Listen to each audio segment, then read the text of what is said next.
use it to shoot schools. It's still good enough because pinakadako ko sa schools is 8 by 10. Right? And if you shoot raw, you still have enough information to get good quality pictures. You don't need a very high pixel count sensor. So, the only reason nga sa mailis ko din, no? Hindi ko mapakal kasi kung dala na video eh. So it's twofold. So I have a video camera and I have a still camera. But then I will still use my Canon 5D. Siguro hasta ba sir may tingin padala ko sa Canon. Sa service ko, tinuan lang nila. Ganyan sir, di na ako may stand kayo obsolete na. Lungo-lungo lang ko. Iti 2008, no? It's been 5 years. 5 years lang.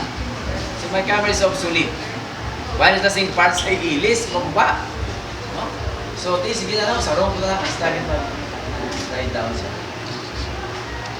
So, ano ang future sa ato na industry, in our business? It's something I want to say lalo sa ato na grupo. Sa inyo ang grupo, sometimes, or the way we look at photography in general, siguro right now, it's strictly, correct me if I'm wrong, it's strictly weddings, right? Like schools. Is that how, no? No, pananaw tayo. It's mainly weddings, right?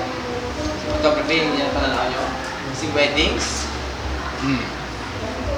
Another means would be schools, right? You get to earn with graduations or school activities, yeah.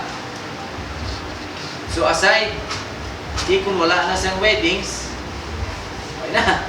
Right? May mga amigo ko sa Manila na really, their business collapsed because they really relied on the wedding business. This bongay because of the influx of new photographers. And I think it's also positive na because the people, that means they see potential sa ating industry. That's why they're coming in. Hindi kung ikaw yung wedding ka lang ya, wala eh. Patay mo tayo, you know. Tamo kong amigo nag-die down. But then, some that have a portrait business survive. So, hindi na sila ng weddings. We also have portraiture. And then within that frameworks and portraiture,